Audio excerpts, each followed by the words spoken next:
After 15 years of working with my company, I received a rather surprising termination letter from the CEO. It said, "Restructuring, you are fired." A younger recruit said goodbye, teasing.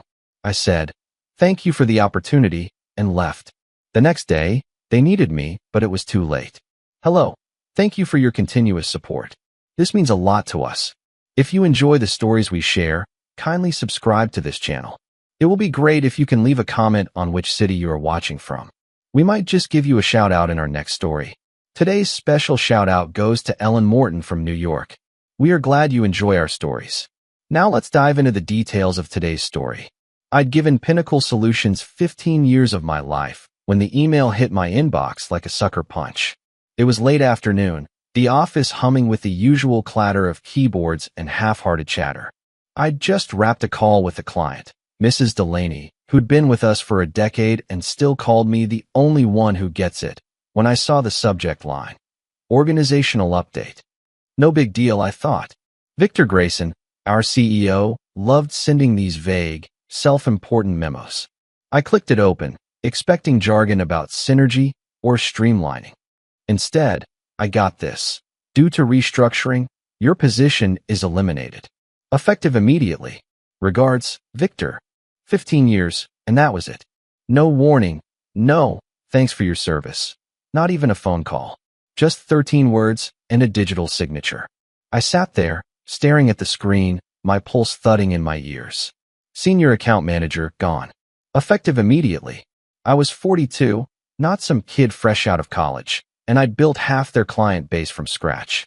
Yet here I was, erased in a sentence. I leaned back in my chair, the leather creaking under me, and let it sink in. The office didn't stop. Phones kept ringing. Someone laughed too loud across the room, but it felt like I'd been yanked out of time. I glanced at my desk, a stack of files I'd been prepping for next week's meetings, a framed photo of me and my old dog, Max, from before he passed. 15 years of late nights, skipped weekends, and deals I'd fought tooth and nail to close. And for what? Restructuring. Everything okay, Martin? Lisa, my colleague from 2 cubicles over, poked her head around the partition. She had a knack for reading people, and I guess my face was screaming something. Yeah, I lied, forcing a smile. Just wrapping up. No point in spilling it yet. I'd tell her later, maybe, if I didn't choke on the humiliation first. I started packing. Not much to take, just the photo, a few pens, a notebook I'd scribbled client quirks in over the years. Mrs. Delaney likes 2 sugars in her coffee. Mr. Patel hates small talk. Little things that kept them loyal. As I slid the notebook into my bag, Jake swaggered over. He was the new kid, barely 25, all gelled hair and cheap bravado. Victor had hired him a month ago, part of his fresh blood kick. "Goodbye, old-timer," he said, smirking like he'd won something. Time for the young guns to take over. I looked up at him, his grin wide and careless, and felt a flicker of heat in my chest. I could have snapped back, told him I'd closed more deals in a year than he'd manage in a decade. But what was the point? He'd learn soon enough. Instead, I zipped my bag, stood, and said, "Thank you all for the opportunity." Calm, steady, like I was leaving a meeting, not my career. Jake blinked, thrown off by the lack of a fight, but I was already walking. Past Lisa, who shot me a worried look I didn't return. Past the break room, where I'd spent 1,000 lunch hours. Out the glass doors into the elevator, my reflection staring back at me, graying temples, tired eyes, but a jaw still set hard. I wasn't done. Not yet. At home, I dropped my bag on the kitchen counter and poured a glass of water.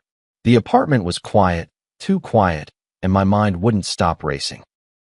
I pulled up the email again on my phone, rereading those 13 words until they blurred. Victor hadn't even bothered with a severance mention.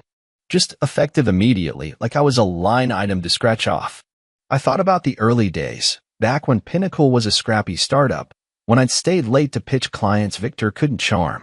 I trusted him, believed in the "we're a family" line he used to throw around. What a joke. I opened my laptop, the screen glowing in the dim room, and pulled up my resume. It was outdated, last tweaked 5 years ago, but the bones were solid. 15 years of results. Clients who'd stuck with me through mergers, Recessions, Victor's ego trips. I started typing, updating titles, adding numbers. $5 million in revenue last year alone. My phone buzzed. Victor's name flashed on the caller ID. I let it ring out. He'd left no voicemail, and I wasn't in the mood to hear his voice. I fired off the resume to 3 contacts: a headhunter I'd met at a conference, a rival firm's VP who'd once tried to poach me, and an old client who'd hinted at freelance work if I ever left. Then I leaned back, glass in hand, and let the day settle over me. Fired at 42. No warning. A kid mocking me on my way out. It stung, God. It stung, but I wasn't broken. I'd built something at Pinnacle, something bigger than Victor realized, and I'd build again. The phone buzzed again. Victor, round 2. I silenced it and stared at the ceiling. Tomorrow, I'd figure out the next step. Tonight, I just needed to breathe. But as I sat there, a question gnawed at me. What happens when the guy who fires you figures out he's the one who's screwed? I woke up to 7 missed calls from Victor. 7. The first came at 8:03 a.m., the last at 10:42, and my phone screen lit up like a scoreboard of his panic. I didn't listen to the voicemails, not yet. I'd been fired less than 24 hours ago, and whatever he wanted could wait. I shuffled to the kitchen, brewed a pot of coffee, and sat at the counter with my laptop. The plan was simple: sort through the job offers trickling in, map out my next move. I wasn't wallowing. 15 years at Pinnacle had taught me how to pivot, and I wasn't about to start doubting myself now. By 9:30, my inbox had 3 replies. The headhunter, Karen, said she'd pitch me to a couple of firms by noon. The VP from Apex Innovations, a competitor I'd always respected, sent a one-liner: "Lunch tomorrow? We need to talk." And Tom Reynolds, a client I'd worked with for 8 years, wrote, "Heard you're free. Let's discuss something independent. Call me." I leaned back, sipping my coffee, letting the possibility sink in. Double my old salary at Apex? My own gig with Tom? For the first time since that email hit, I felt the ground steadying under me. Then my phone buzzed again. Victor, 8th call. I smirked and muted it. Let him stew. I'd given him 15 years of loyalty, and he'd given me 13 words and a kick out the door. If he thought I'd jump when he snapped his fingers, he'd forgotten who I was. I opened his spreadsheet instead, jotting down pros and cons of each offer. Apex meant stability, a team, a corner office maybe. Tom's idea was riskier: freelance, no safety net, but total control. I was halfway through when the phone lit up with a text: "Martin, call me. Urgent." Victor again. I ignored it and kept typing. Around 11 o'clock, Lisa texted, "You okay? Office is a mess today." I frowned, thumbs hovering over the screen. A mess? I'd figured Pinnacle would feel my absence. Someone had to pick up my accounts, but mess sounded bigger. What's going on? I shot back. Her reply came fast: "Clients bailing. Like, a lot. All asking for you." I stared at the words, my coffee going cold in my hand. Clients bailing. Asking for me. A slow grin crept across my face. I hadn't expected this, not so soon. I flipped on my work email, still active, sloppy on their end. And there it was, chaos in black and white. Subject lines from clients I'd known for years. Contract termination notice. Requesting confirmation of your status. Moving our business elsewhere. I opened one from Mrs. Delaney. "Martin," she wrote, "I just heard you're gone. You're the only one we trusted at Pinnacle. We're out unless you're back." Another from Mr. Patel, short and sharp. "No Martin, no deal. Canceling." I scrolled through, 38 emails, 38 cancellations, all saying the same thing. I've been their anchor, and without me, they were cutting ties. I leaned back, a laugh bubbling up. Victor's restructuring had just blown up in his face. I'd spent years building those relationships: phone calls on birthdays, late-night fixes when their projects went sideways. They didn't trust Pinnacle. They trusted me. And now Victor was finding out the hard way. My phone buzzed again, Victor's 9th call. This time, he left a voicemail. I played it, curiosity getting the better of me. "Martin, it's Victor. We need to talk. Call me back. Now." His voice was tight, clipped, nothing like the smug drawl he usually paraded around the office with. I deleted it and poured another coffee. By noon, the offers kept coming. Apex upped the ante, double my salary and equity. Tom called, voice crackling with excitement. "Martin, I've got 3 other clients ready to sign with you if you go solo. We'd rather work with you than anyone at Pinnacle. I jotted it down, my spreadsheet growing. I wasn't just in demand, I was a hot commodity. Victor called again 10th time, and I let it ring out, picturing him pacing his corner office, barking at Jake to fix something the kid couldn't even understand. Lisa texted again. Victor's losing it. Keeps asking where you are. I typed back, tell him I'm busy moving on. She sent a thumbs up emoji, and I chuckled. Lisa had always had my back, quietly, in her own way. I wondered if she'd known this would happen, if she'd seen what Victor hadn't. That I wasn't just a name on a payroll. Mid-afternoon, I took a break, staring out my window at nothing in particular. The cancellations weren't just revenge, they were proof. 15 years hadn't been for nothing. I'd built something real, something Victor couldn't replace with a kid like Jake or a buzzword like restructuring. My phone buzzed, 11th call, another voicemail. I played it. Martin, it's Victor. This is serious. Clients are dropping like flies. Name your price to come back. Desperation seeped through every word, and I deleted it without a second thought. I wasn't going back. Not for a corner office, not for a raise, not for anything. I had Apex on the table, Tom's offer in my pocket, and a fire in my gut I hadn't felt in years. Victor thought he'd cut me loose, but he'd just cut his own throat. And me? I was already climbing. The only question left was how high I'd go and how hard Pinnacle would fall. 3 days after Victor's email turned my life upside down, I sat in a coffee shop across town, staring at a napkin where I'd scratched out my future. Apex Innovations had upped their offer again. Double my old salary, equity, and a team to lead. Tom Reynolds had called twice, pushing his freelance pitch, 3 clients already lined up, ready to follow me if I struck out on my own. 2 paths, one safe, one bold. I'd spent 15 years playing it safe at Pinnacle, and look where that got me, fired by a guy who couldn't spell loyalty. I sipped my coffee, black and bitter, and wondered which Martin I wanted to be now. My phone stayed quiet that morning, a relief after Victor's barrage of calls. 11 voicemails total, each one more frantic, but I hadn't returned a single one. He'd made his choice, and I was making mine. Lisa had texted an hour ago. Pinnacle's bleeding. Victor's a ghost. You okay? I'd replied, better than ever, and meant it. The client exodus, 38 cancellations and counting, had flipped the script. I wasn't just the guy looking for a job anymore. I was the guy everyone wanted. The Apex meeting was set for noon. Their VP, Claire, had picked a spot downtown, neutral ground. I got there early, sliding into a booth with my napkin of notes. She walked in 10 minutes later, sharp suit, sharper smile, and got straight to it. Martin, we've watched you for years.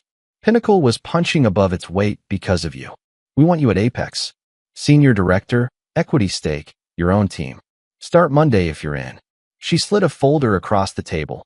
Contract, numbers, perks. Double my salary was just the start, stock options, a bonus structure that made my head spin. I kept my face neutral, flipping through pages, but inside, I was buzzing. This was the kind of offer you don't say no to. Monday's fast, I said, testing her. I need to wrap some things up. We'll make it work, she replied, leaning forward. You're worth it. Pinnacle's imploding without you. Trade blogs are already sniffing around. We'd rather have you building with us than picking up their pieces. I nodded, letting her words settle.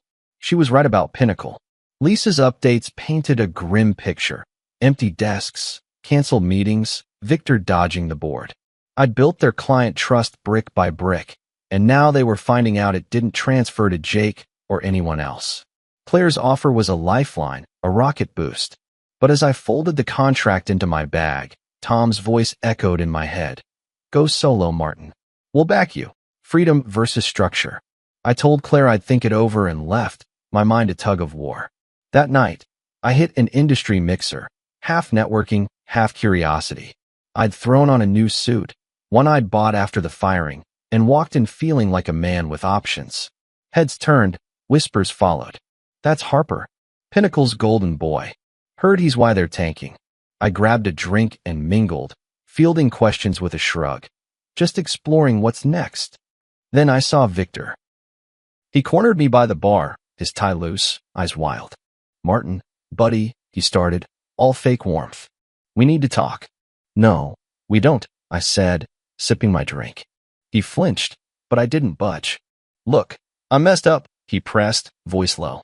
The restructuring, it wasn't personal. Clients are gone. The board's on my ass. Come back. Double your pay, corner office, whatever you want. Name it. I set my glass down, meeting his gaze. 15 years of his bluster flashed through me, missed raises, broken promises, that email. You didn't just fire me, Victor, I said, slow and clear. You fired trust. My clients knew that. You didn't. I'm not your fix. His jaw tightened, a vein pulsing in his neck. You're making a mistake. You think Apex or whoever's chasing you cares like we do. They don't have to care, I shot back. They just have to value me. You never did. I walked away, leaving him there, a man drowning in his own mess. People watched, head swiveling. I didn't care. I'd said my piece. Outside, I leaned against the wall, the night air cool on my face. My phone buzzed. Sarah, one of my old Pinnacle clients. Martin, it's me, she said when I picked up. Heard you're free. I'm out of Pinnacle contracts done. Tell me you're starting your own thing. I'd sign with you tomorrow. I laughed, a real one. Tom said the same. I'm thinking about it. Don't think too long, she said. You're the best I've worked with. Pinnacle's nothing without you. We hung up, and I stood there, pieces clicking into place. Then Lisa texted, Victor's toast. Board's meeting tomorrow. Also, heard I tipped off some clients about you leaving. Didn't mean to start a war. I stared at the screen, floored. Lisa? Quiet. Steady Lisa had lit the match. I texted back, you're a legend. Drinks on me soon. She'd seen what I hadn't, my worth, and kicked the dominoes over. I walked to my car, Apex's contract in my bag, Sarah and Tom's offers in my head. Victor's plea rang hollow against Claire's confidence and Lisa's loyalty. I wasn't just at a crossroads. I was the crossroads. Pinnacle was crumbling, and I was rising. The only question was which path I'd take, Apex's ladder or my own empire. By morning, I'd know. But that night, I slept better than I had in years, dreaming of a future I'd build, not borrow. A week after Victor's email blindsided me, I watched Pinnacle Solutions unravel from a distance, like a ship I'd jumped just before it hit the rocks. I'd made my call, signed with Apex Innovations that morning, ink still fresh on a contract that promised double my old pay, equity, and a team to lead. Claire had grinned when I handed it over, saying, Welcome aboard, Martin. Let's build something big. I'd nodded, feeling the weight lift. Apex was my launchpad, not my ceiling. Tom and Sarah's freelance offers stayed in my back pocket. Tempting, but I wasn't ready to go solo yet. I wanted resources, a crew, a machine to run before I built my own. My phone hadn't stopped buzzing since the mixer. Lisa's text came first. Board's grilling Victor today. Office is a graveyard. Then Sarah. Pinnacle's done with me. Let me know when you're ready. I'm in. Even the headhunter, Karen, chimed in. Heard you're off the market. Smart move with Apex. I replied to Lisa with a quick, keep me posted, ignored Victor's 12th voicemail, same groveling tone, and focused on the next step. I was done looking back. By noon, the trade blogs lit up. Pinnacle Solutions bleeds clients after firing star manager. One headline screamed. Another, Grayson's restructuring gamble backfires. I skimmed them at my kitchen counter, coffee in hand. 38 cancellations had ballooned to 42, with more teetering. The numbers didn't lie. Half their revenue, gone in a week. My name popped up in every piece.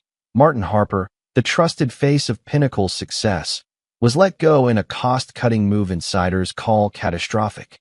I smirked. Victor's fresh blood plan had bled him dry. Then he tried something stupid.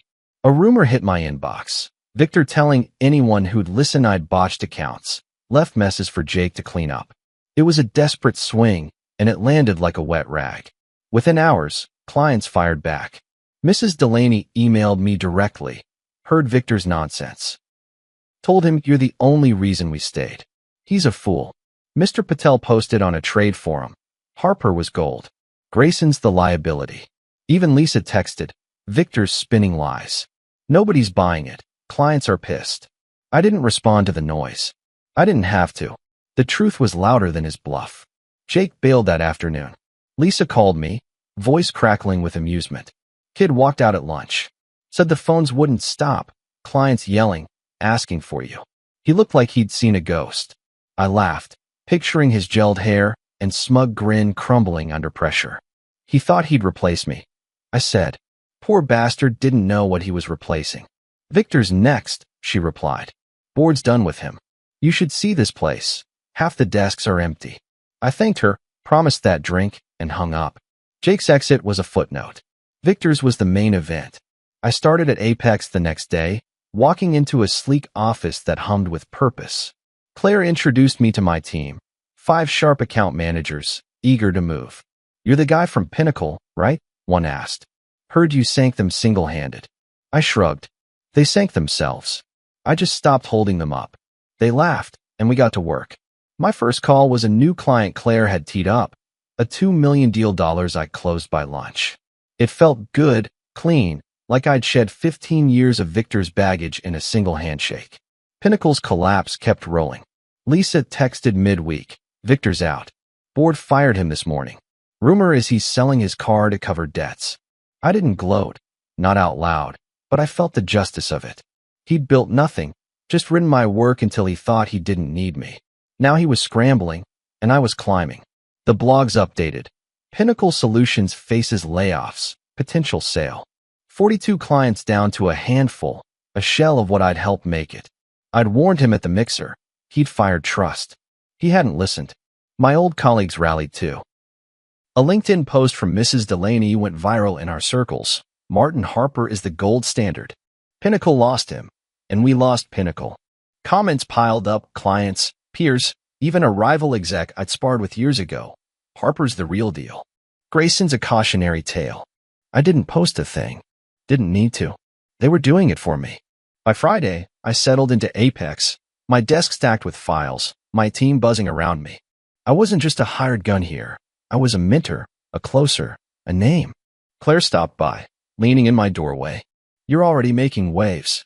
Good choice coming here." I nodded. "Good choice picking me." She grinned and left me to it. That night, I sat on my couch, phone quiet for once.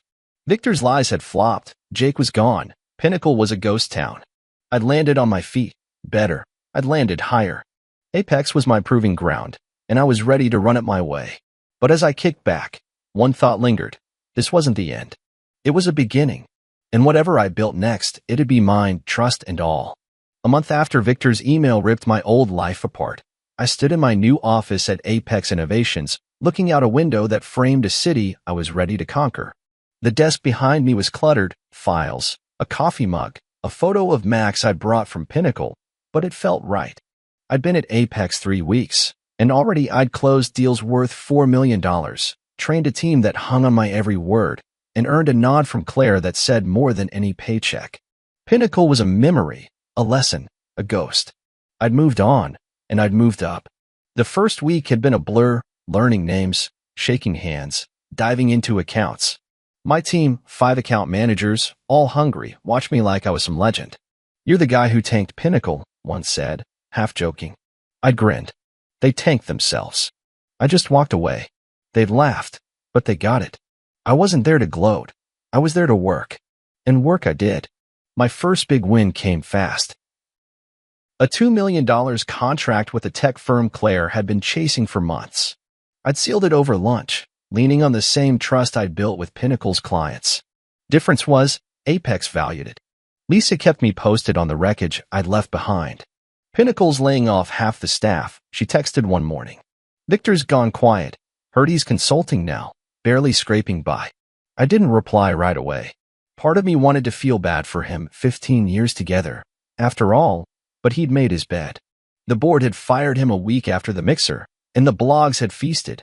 Grayson's folly, how one firing sank a firm. Last count, they'd lost 45 clients. What was left limped along, a shadow I didn't recognize. Jake hadn't resurfaced, probably licking his wounds somewhere. His young gun swagger shot to hell. My phone rang midweek, pulling me from a meeting prep. It was Sarah, my old Pinnacle client, her voice bright. "Martin, just checking in. I'm officially done with them, contracts toast. Tell me you're thriving." "Thriving's the word," I said, leaning back in my chair. "Apex is good. Closed a big one last week." "Knew you would," she replied. "You were Pinnacle's heart, you know that?" We all saw it. Glad you landed where you belong. I paused, her words hitting deeper than I expected. Thanks, Sarah. Means a lot. Still thinking solo? She asked, half teasing. Maybe someday, I said. For now, I'm building here. Good enough, she laughed. Keep me posted. I'd still sign with you in a heartbeat. We hung up, and I sat there, staring at the phone. Pinnacle's heart. She wasn't wrong. I'd poured everything into those clients, years of calls, fixes, trust, and they'd followed me out the door. Not out of pity, but loyalty. That was power Victor never understood. Friday night, I met Lisa for that drink I promised.